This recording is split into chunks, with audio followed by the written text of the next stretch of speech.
الحمد لله نحمده ونستعينه ونستغفره ونؤمن به ونتوكل عليه ونعوذ بالله من شرور أنفسنا ومن سيئات أعمالنا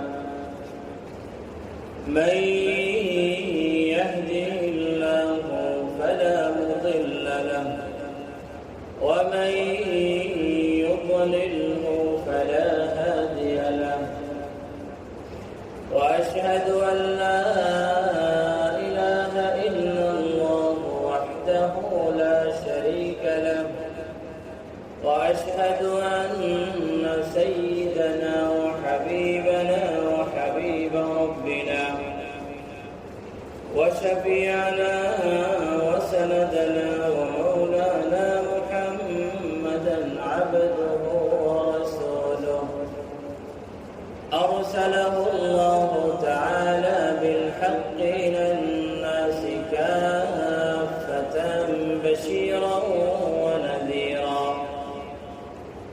وداعيا إلى الله بإذنه وسراجا منيرا أما بعد فأعوذ بالله من الشيطان الرجيم بسم الله الرحمن الرحيم شهر رمضان الذي أنزل فيه القرآن هدى للناس وبينات من الهدى والفرقان فمن شهد منكم الشهر فليصم ومن كان مريضا أو على سفر فعدة من أيام أخر يريد الله بكم اليسر ولا يريد بكم العسر ولتكملوا العدة ولتكبروا الله على ما هداكم ولعلكم تشكرون يا رب صل على النبي وآله ما فاض نبع بالجداول أو جرى يا رب صل على النبي محمد ما شج جرح في سبيلك وانبرى صلى عليك الله يا خير الورى تعداد حبات الرمال وأكثرا صلى عليك الله ما غيث الهما فوق السهول وبالجبال وبالقرى صلى عليك الله في عليائه ما صاح داع للأذان وكبرا صلوا على المختار أحمد إنه أزكى الأنام وخير من وطئ الثرى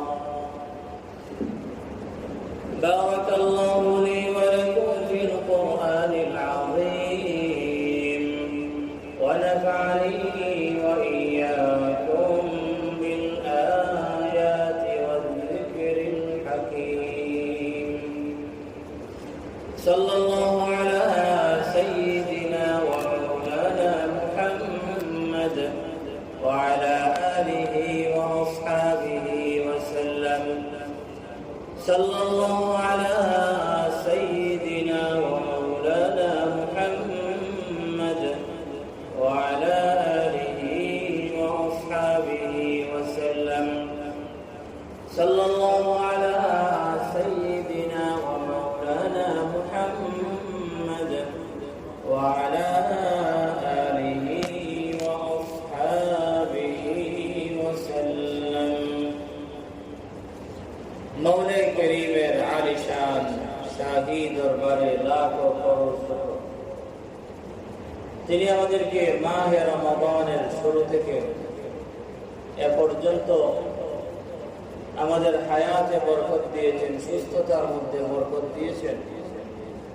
আমরা মাহে রমাদানের শুরু থেকে এই পর্যন্ত 27শে রমজান পর্যন্ত রোজা সহ অন্যান্য ইবাদত আদায় করতে সক্ষম হয়েছি। আল্লাহ সুবহানাহু ওয়া তাআলা শক্তি দান করেছেন, সেজন্য আমরা সবাই বলি আলহামদুলিল্লাহ।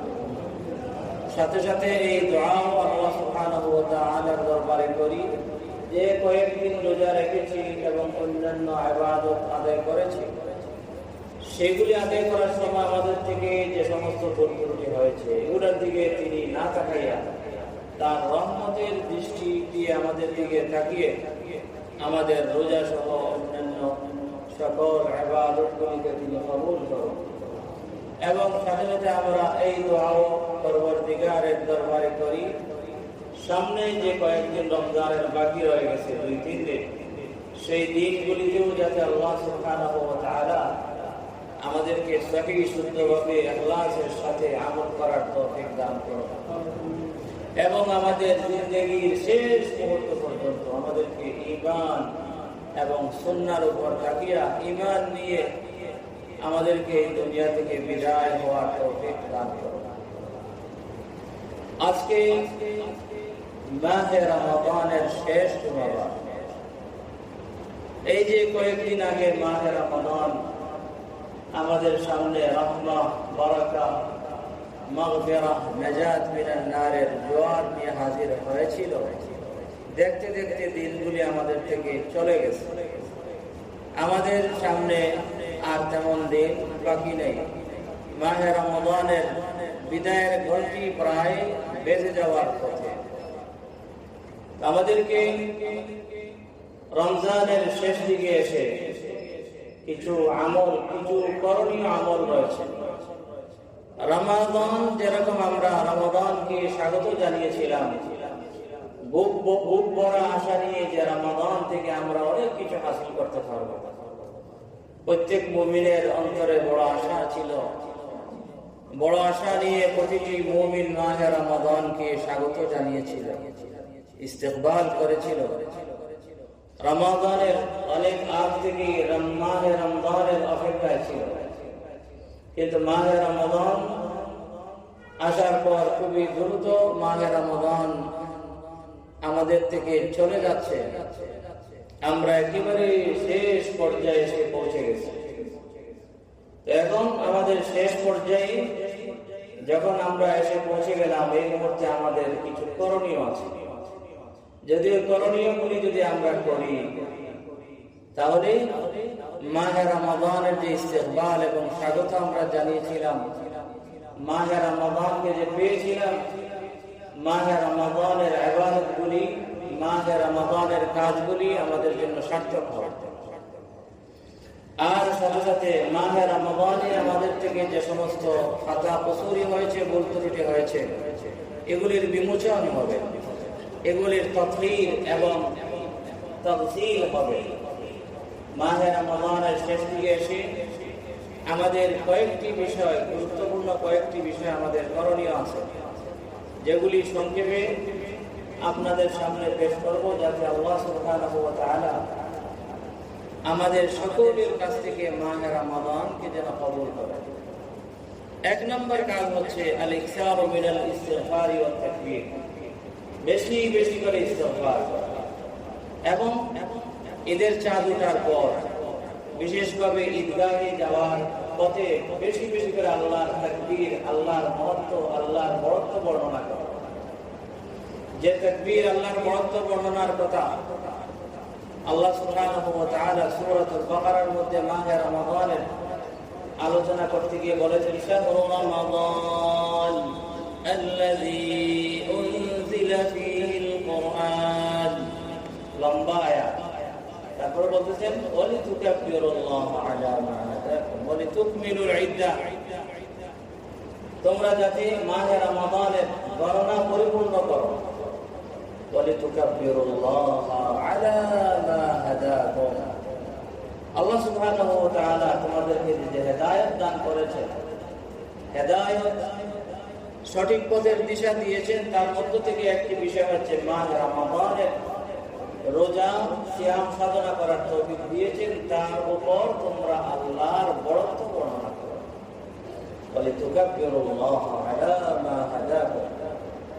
সেজন্য ঈদগাহ ময়দানের দিকে বা ঈদের নামাজের দিকে বের হওয়ার সময় তাকবীর বলা, এটাও মিন আদাবি ইয়াউমি আল ঈদ।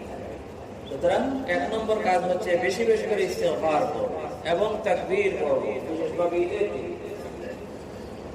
ইস্তেগফার কেন? আমরা নামাজ যখন শেষ করি, নামাজ শেষে আস্তাগফিরুল্লাহ আস্তাগফিরুল্লাহ আস্তাগফিরুল্লাহ 3 বার পড়ি। এর মানে কি? উলামায়ে কেরামের ব্যাখ্যায় অনেক কথা বলেছেন, যার সার সংক্ষেপ হচ্ছে যে আল্লাহ ইবাদত তো করেছি, কিন্তু আমার ইবাদত তো তোমার শান মুতাবিক হয় নাই। আল্লাহ ইবাদত আদায় করার সময় অনেক ভুল ত্রুটি হয়েছে। আস্তাগফিরুল্লাহ আস্তাগফিরুল্লাহ। সারা মাস রোজা রেখেছি, জানি না মওলা রোজার হক আদায় করতে পারেছি কি। এই কথাটি অন্তরে রেখে ইস্তেগফার। ইস্তেগফারের মাধ্যমে মানুষের জীবনের গুনাহ, পাপ, পঙ্কিলতা, নাপাকিগুলি বিমোচিত হয়। ইস্তেগফার একটা, আমরা ইস্তেগফারকে তো এরকম উদাহরণ দেওয়া যায় না, কিন্তু বোঝার জন্য বলছি, লন্ড্রির মতো। যত কাপড় পরি, ময়লা লাগুক না কেন, এখানে দিলে পরিষ্কার হয়। ইস্তেগফার এটা হচ্ছে মুতাহহির, মানুষের জীবনের পাপ পঙ্কিলতাকে বিমোচন করে। সিয়াম সাধনা, রোজা অনেক বড় ইবাদত। এটা আমাদের দুনিয়া ও আখিরাতের কল্যাণের একটা জরিয়া, আখিরাতের নাজাতের একটা ওসিলা। কিন্তু যদি এটার মধ্যে যদি খাজা মাজা থাকে, এটার মধ্যে যদি ঝামেলা থাকে, তাহলে তো সমস্যা। সেজন্য ইস্তেগফার বেশি বেশি করেছি। যে কোনো ইবাদতের পরে ইস্তেগফার করা, আল্লাহর কাছে কান্নাকাটি করা, মাওলা নামাজ পড়েছি, রোজা রেখেছি, কাজ করেছি, যত ইবাদত করেছি, ইবাদত আদায়ের সময় অনেক ভুল ত্রুটি হয়েছে। فَإِذَا قَضَيْتُم مَّنَاسِكَكُمْ فَاذْكُرُوا اللَّهَ। সুতরাং ইবাদতের পরে আপনার ইস্তেগফার, আস্তাগফিরুল্লাহ ইন্নাল্লাহা গফুরুর রহিম। فإذا أفضتم من عرفات فاذكروا الله আল্লাহ জিকির। সুতরাং 1 নম্বর হচ্ছে বেশি বেশি করে ইস্তেগফার এবং তাকবীর। 2 নম্বর হচ্ছে ইখরাজ সাদাকাতুল ফিতর, সাদকায়ে ফিতর। আমরা যেটাকে ফিতরা বলি, এটা খুবই ভালোভাবে হিসাব করে গত সপ্তাহে যে বিস্তারিত আলোচনা হয়েছিল, সেই আলোচনার আলোকে যাদের উপর সাদাকাতুল ফিতর ওয়াজিব হয়, তারা রমজানের শেষ দিকে সাদাকাতুল ফিতর আদায় করবেন। যদি ঈদের দিন, ঈদের নামাজে এর আগে, ঈদের দিন যদি দেওয়া যায় আরো ভালো, ঈদের 2-1 দিন আগে দিলেও ভালো, দেওয়া যায়। আর রমজান শুরু হওয়ার পরেও কেউ দিতে চাইলে দিতে পারে, কিন্তু উত্তম হচ্ছে ঈদের দিন বা ঈদের আগে 2-1 দিন দেওয়া সাদাকাতুল ফিতর। সাদাকাতুল ফিতর সম্পর্কে গত সপ্তাহে আমরা বিস্তারিত আলোচনা করেছি, কার উপর ওয়াজিব এবং কাদেরকে আমরা দেব। তো নেসাবের মালিক যিনি, যার কাছে সুবহে সাদেক, ঈদের দিন সুবহে সাদেকের সময় তার দৈনন্দিন জীবনের প্রয়োজনের অতিরিক্ত নেসাব পরিমাণ, যে কোনো ধরনের নেসাব পরিমাণ সম্পদ থাকবে, সেই ব্যক্তির উপর সাদাকাতুল ফিতর ওয়াজিব হয়। সেই ব্যক্তির উপর সাদাকাতুল ফিতর ওয়াজিব হবে। ঈদের দিন সুবহে সাদেকের সময়, ঈদের দিন সুবহে সাদেকের সময় আপনার কাছে আপনার প্রয়োজনের অতিরিক্ত যে কোনো মাল যদি থাকে, আর সেই মালের মূল্য যদি 52.5 তোলা রূপার মূল্য হয়, অথবা যদি 52.5 তোলা রূপা আপনার কাছে থাকে, অথবা 7.5 তোলা স্বর্ণ আপনার কাছে থাকে, অথবা যে কোনো ধরনের যে কোনো সম্পদ আপনার প্রয়োজনের অতিরিক্ত আপনার কাছে থাকে এবং এই 52.5 তোলা রূপার সমমূল্যের হয়, তার মূল্য, তখন আপনি মনে করবেন যে আমি ওই ব্যক্তি যার উপরে ফিতরা ওয়াজিব। সুতরাং যাকাতের ক্ষেত্রে এটাও বারবার আমরা বলে থাকি, যাকাতের ক্ষেত্রে যে বছর পূরণ হওয়ার দরকার, হাউলানে হাউল দরকার, ফিতরার ক্ষেত্রে এটা জরুরি দরকার। যাকাতের ক্ষেত্রে মালের নামি হওয়া দরকার। মালের নামি মানে যে বর্ধনশীল সম্পদ, স্বর্ণ, রূপা, টাকা পয়সা, শেয়ার, তারপরে আপনার এই ব্যবসায়ী সম্পদ। যেমন ধরেন আপনি একটা প্লট কিনলেন ব্যবসার নিয়তে, এটা লাভ হবে, দিন দিন দাম বাড়বে, এই নিয়তে কিনলেন, তখন ওই প্লটের উপর, প্লটের মূল্যের উপর যাকাত ওয়াজিব। কিন্তু স্থাবর সম্পত্তি, যেটা আপনি এমনিতে স্থাবর সম্পত্তি কিনছেন, হয়তো করে বাড়ি বানাবেন, আপনার ক্ষেত কৃষি করবেন, অথবা আপনার বিরাট বিল্ডিং আছে রাখছেন, এরকম ছেলেরা ব্যবহার করবে, গাড়ি 2-3টা লেগে রাখছেন, একটা আমি ব্যবহার করবো। আর ছেলেরা আমেরিকা, লন্ডন থাকে, তারা কোনোদিন আসলে 1 বছর 2 বছর পরে আসলে ব্যবহার করবে, এগুলোর উপর কিন্তু যাকাত আছে। কিন্তু প্রয়োজনের অতিরিক্ত কোনো কিছু যদি থাকে, ওই যাকাত যোগ্য সম্পদ না হলেও ফিতরা হিসাবে এটা আছে। ধরেন একটা গাড়ি আছে, আপনাদের এমনি রেখে দিচ্ছেন, কাজে লাগে না, একটা আপনি ব্যবহার করেন, একটা রাখছেন, লন্ডন আমেরিকা থেকে আমাদের ছেলেরা আসলে 2 বছর 3 বছর পরে আসলে হয়তো ব্যবহার করবে, এটা কিন্তু ফিতরা হিসাবে চলে আসবে, কিন্তু যাকাতের হিসাবে আসবে না। আপনার 100টা গাড়ি থাকে, কিন্তু সেগুলিকে যদি আপনি ব্যবসার জন্য না রাখেন, এমনি ধনী মানুষ, টাকা পয়সা আছে, কি করবে, একেবারে বাসার নিচতলা একেবারে সাজাইয়া রাখি গাড়ি দিয়ে, কিন্তু ব্যবসা নিয়ে না, এটা যাকাতের হিসাবে আসবে, কিন্তু ফিতরার হিসাবে এবং কুরবানির হিসাবে আসবে। প্রয়োজনের অতিরিক্ত যে কোনো সম্পদ, বর্ধনশীল হোক বা নাই হোক, যদি নেশাব পরিমাণ হয়, শুধু ঈদের দিন, শুভেচ্ছা দিকের সময়, বছর ঘোরারও দরকার নেই, তাহলে আপনার উপর ফিতরা ওয়াজিব হবে। কারণ ফিতরা ওয়াজিব হওয়ার পর এখন আপনি শুধু কি আপনার দিবেন, কেউ জিজ্ঞাসা করেন আপনার দিবেন না, নিয়ম হচ্ছে ফিতরা যদি আমি সম্পদশালী হই, নেশাব পরিমাণ সম্পদের মালিক আমি দিব, এবং আমার নাবালেগ সন্তান, যাদের কোনো আলাদা কোনো হিসাব নাই, আলাদা কোনো ধন সম্পদ নাই, তাদের পক্ষ থেকে এবং আমার যদি কোনো মানসিক প্রতিবন্ধী কোনো সন্তান থাকে, আল্লাহ মাফ করো, পাগল কোনো সন্তান থাকে, এবং তাদেরও যদি কোনো ব্যাংক ব্যালেন্স থাকে না, তাদের পক্ষ থেকে। আর দাস দাসীর হিসাব তো এখন নাই। ওই দিন একজন বলতেছেন, হুজুর ঘরের কাজের মেয়ের পক্ষ থেকে ফিতরা দেওয়ান লাগবে না, দাস দাসীর প্রথা এখন চলে গেছে। এখন ঘরের যে চাকর চাকরানিকে কেউ দাস দাসী হিসাবে মনে করবেন না, তারা হচ্ছে দিন মজুর, তারা কর্মচারী, তারা দাস দাসী নয়। দাস দাসীর প্রথা এখন আমাদের চালু আছে, হয়তো আফ্রিকার কোনো দেশে থাকতে পারে, কিন্তু বর্তমান বিশ্বে দাস দাসের প্রথা নাই। সুতরাং চাকর চাকরানি এদের পক্ষ থেকে, যে দাস দাসের পক্ষ থেকে ফিতরা দেওয়ার যে বিষয় আছে, এদের ক্ষেত্রে এটা প্রযোজ্য হবে না, বরং উল্টা আপনার ফিতরা তাদেরকে আরো দিতে পারে, যদি তারা গরিব হয়ে থাকে। মনে রাখতে হবে যে কিছু সংখ্যক কাজের মানুষের হাতেও কিছু কিছু পয়সা ক্যাশ আছে, এরকম কোন একটা কাজ করবে, ক্যাশ পয়সা থাকে, 2 লাখ 3 লাখ জমায়, ঘর বানাবে, বাড়ি বানাবে, জায়গা কিনবে,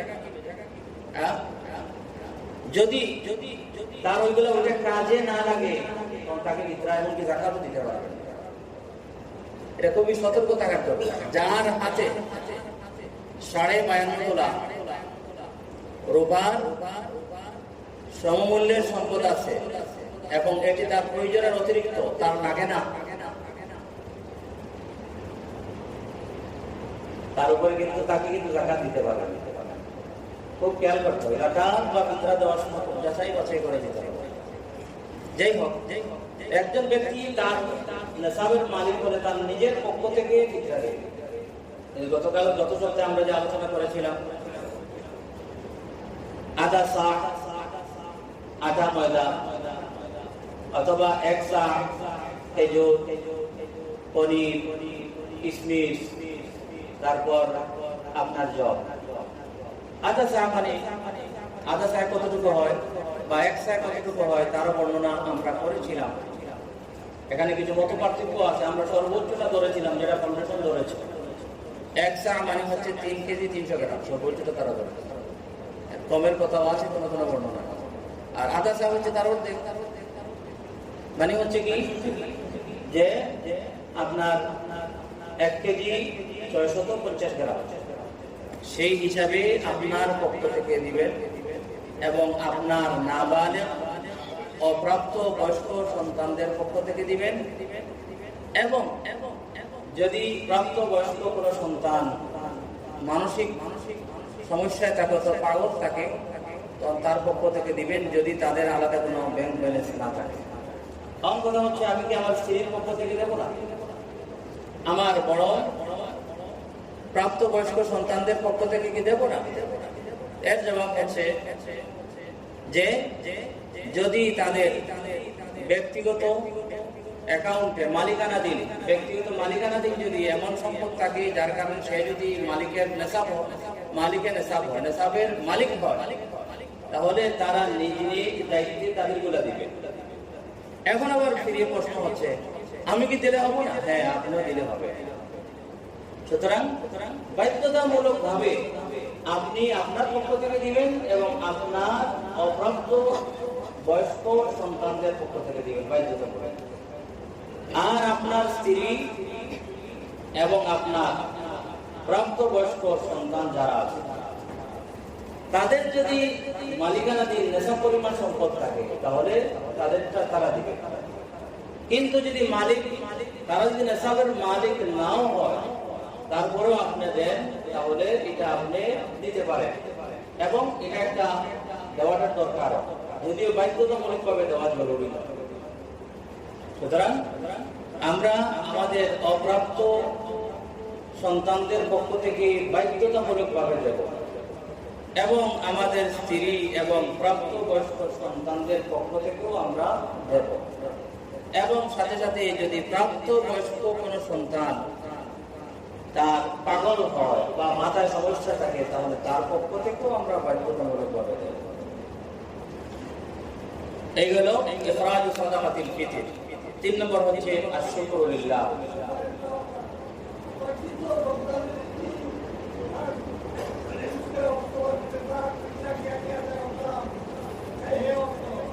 প্রাপ্ত বয়স্ক যদি সন্তান থাকে, আসলে আমাদের দেশে যৌথ পরিবার থাকে। অনেক সময় বাবা তার সন্তানের পক্ষ থেকে দিয়ে থাকেন, বড় সন্তান হলেও যেহেতু বাবার অধীনস্থ, সেই হিসাবে দিয়ে থাকেন। এটাই আমাদের দেশে চলে। যৌথ ফ্যামিলি যেহেতু, বাবা হচ্ছে কর্তা, তিনি সবার পক্ষ থেকে দিয়ে দিবেন। এটাই হচ্ছে মূল নিয়ম। কিন্তু মাসআলা হচ্ছে যে বড়রা তাদের দিকে করবে। কিন্তু আমাদের দেশে যে যৌথ ফ্যামিলি, আমাদের দেশে মাসআলা এক জিনিস আর দেশের সিস্টেম আরেক জিনিস। সেই হিসাবে আমাদের দেশে ফ্যামিলির কর্তা বাবা তিনি সকলের পক্ষ থেকে দিয়ে দিবেন। এটাই হচ্ছে আমাদের দেশের চলাফেরা হিসাবে, এটাই হচ্ছে নিয়ম।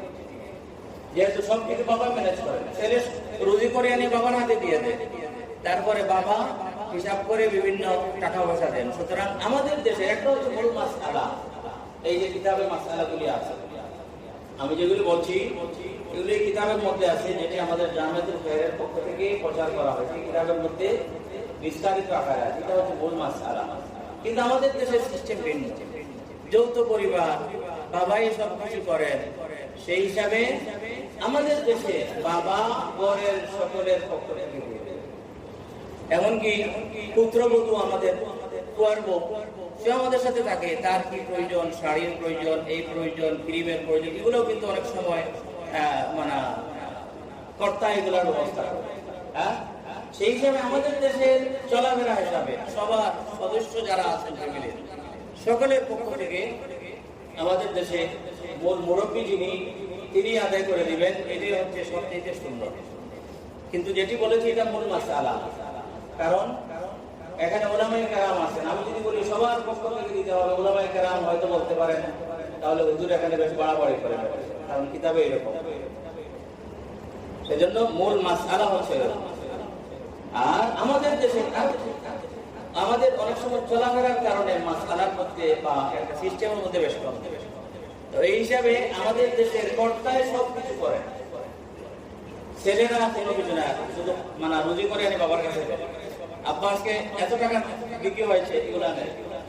সেই হিসাবে আমাদের দেশের কর্তা যিনি, ফ্যামিলি কর্তা যিনি, তিনি সবার পক্ষ থেকে দিয়ে দিবেন আলহামদুলিল্লাহ। এটি হচ্ছে সবচেয়ে নিরাপদ। 3 নম্বর হচ্ছে শুকর আদায় করা, যে আল্লাহ পাক রব্বুল আলামিন যে মাহে রমাদানের রোজা রাখার তৌফিক দিলেন। 4 নম্বর হচ্ছে যে রমজান শেষ করার পর আবার যাতে গুনাহের দিকে, অপরাধের দিকে, পাপের দিকে ফিরে না যায়, সেই ক্ষেত্রে সচেষ্ট থাকা।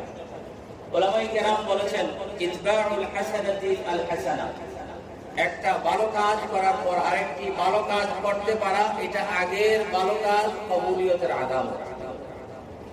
আর যদি ভালো কাজ কি করেন, করার পর যদি আপনার অবস্থা সাবেক হয়ে যায়, এখানে একটা প্রশ্নবোধক চিহ্ন দিতে হবে, বুঝলাম না। হ্যাঁ, এক ভালো কাজে আরো ভালো কাজকে এরকম টানার কথা, কিন্তু রমজানের রোজাগুলি রাখলাম, কিন্তু রমজানের পরে আমি যেইছে, এরকম যদি হয় তাহলে বুঝতে হবে যে আমার ইবাদতের কবুলিয়তের মধ্যে কিছু ঝামেলা আছে। সুতরাং একজন আলিম একবার বলেছিলেন, তুমি যে সুবহানাল্লাহ একবার বলো, বলার পরে যদি আবার সুবহানাল্লাহ বলতে ভালো লাগে, মজার সাথে বলো, তাহলে বুঝবে যে আগেরটা কবুল হয়েছে। আর যদি প্রথমবার সুবহানাল্লাহ বলার পর দ্বিতীয়বার সুবহানাল্লাহ বলতে কষ্ট লাগে, অলসতা লাগে, তাহলে এখানে, কারণ ভালো কাজে মানুষের আল্লাহর দিকে দাবিত হওয়ার বিষয়টাকে সুগম করে। ভালো কাজ মকবুল, ভালো কাজ মকবুল, নেকির কাজ। আমাদের মূল টার্গেট কিন্তু আল্লাহর কাছে পৌঁছা, আল্লাহর সন্তুষ্টির কাছে পৌঁছা। কারণ ভালো কাজ আমাদেরকে ওই আল্লাহর কাছে পৌঁছানোর পথটাকে সুগম করে। এখন যদি আমি একটি ভালো কাজ করি কিন্তু আগে যদি অগ্রসর হইতে পারি না, তাহলে বুঝতে হবে যে ওই ভালো কাজ হয়তো আল্লাহর কাছে কবুল হয় না। সেই জন্য একজন আলিম বলেছেন সুবহানাল্লাহ একবার বলার পর যদি পরবর্তীবার সুবহানাল্লাহ আবার বলতে পারো বা বলতে ভালো লাগে, তাহলে বুঝবা যে আগেরটা কবুল হয়েছে। সুতরাং মাহে রমজানের শেষ দিকে আসিয়া পাক্কা সবসময় তো ইরাদা করার দরকার, বিশেষভাবে মাহে রমজানের শেষ দিকে আসিয়া পাক্কা ইরাদা করতে হবে যে আমি যেন আগের মতো আবার ফিরে না যাই। একজন বুজুর্গ বলেছেন, যে ব্যক্তি তার জবান যেমন ইস্তাগফারা বিলিসানিহি ওয়া কলবুহু আলাল মাসিয়াতি মা'কুদ ওয়া আযমুহু আন ইয়ারজি'a ইলাল মাসিয়াতি বা'দা আশ-শাহরি ওয়া ইয়াউদ ফাসাওমুহু আলাইহি মারদুদ ওয়া বাবুল কবুলি আলাইহি মাসদুদ। যে ব্যক্তি জবান দিয়ে তওবা করে এবং অন্তরে মনে মনে আছে মাস যাবে শুরু হইবে না, নাউযুবিল্লাহ, ওই মাসের কারণে পারিয়েন না রমজান মাস, হ্যাঁ রমজান মাস ধরে পারিয়েন না তোমার সাথে লড়াই করো, রমজান যাবে। এই বুজুর্গ কইরা যে তার রোজা তার উপরে বিরোধ, উপরে দিয়ে চলা এবং কবুলের দরজা তার সামনে বন্ধ। সুতরাং এটা খেয়াল করতে হবে। 5 নম্বর বিষয় হচ্ছে বাইনাল খাউফি ওয়ার রাজা থাকতে হবে। ও আল্লাহ, ইবাদত করেছি, আশা তো করছি তুমি কবুল করবে, কিন্তু আল্লাহ জানি না আমার অসুবিধার কারণে, আমার ভুলের কারণে তোমার দরবারে আমার ইবাদত কবুল নাও হতে পারে। ভয় এবং আশার মাঝখানে থাকতে হবে, আল্লাহর রহমতের আশায় থাকতে হবে এবং আবার সাথে সাথে নিজের দুর্বলতার কারণে ভয়ও থাকতে হবে। আল্লাহ সুবহানাহু ওয়া তাআলা তার প্রিয় বান্দাদের সম্পর্কে বলেছেন, ওয়ায়াদউনানা রাগাবান ওয়া রাহাবা, তারা আমাকে ডাকতেন আগ্রহ নিয়ে এবং ভয় নিয়ে। ওয়ায়ুতুনা ওয়াল্লাযীনা ইউতুনা মা আতাও ওয়া কুলুবুহুম ওয়াজিলা আন্নাহুম ইলা রাব্বিহিম ইয়ারজিউন।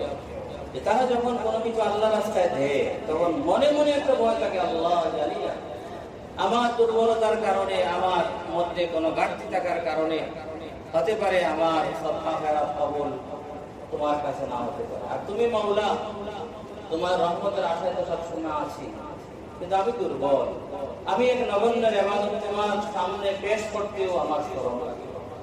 পেশ করতেও শরম লাগে যে মাওলার নিয়ামতে হাবুডুবু খাচ্ছি, তারপরেও আমি মাওলার নিয়ামতকে মাওলার সঠিক ইবাদত করতে পারছি না। সুতরাং আমাদেরকে বাইনাল খাউফি ওয়ার রাজা, কেউ রমজানে বড় ধরনের ইবাদত করে বেটাগিরি যাতে ভিতরে না আসে, যে এবার রমজানও কিন্তু ইবাদত করার মতো করছে, আল্লাহরে দেখাইয়া দিচ্ছে। এটা কখনো একজন মুমিনের কাজ হতে পারে না, বাইনাল খাউফি ওয়ার রাজা।